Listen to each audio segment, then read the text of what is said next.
Мои любимые и прекрасные, приветствую вас в моем пространстве Only Love, где царит любовь.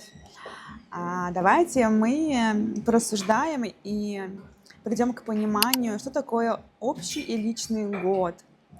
Наверняка вы уже слышали, что мы находимся на переходе от старого цикла к новому. Все люди, вся планета Земля заканчивает свой цикл. То есть мир живет в девятилетнем цикле, 9 лет. И это циклично.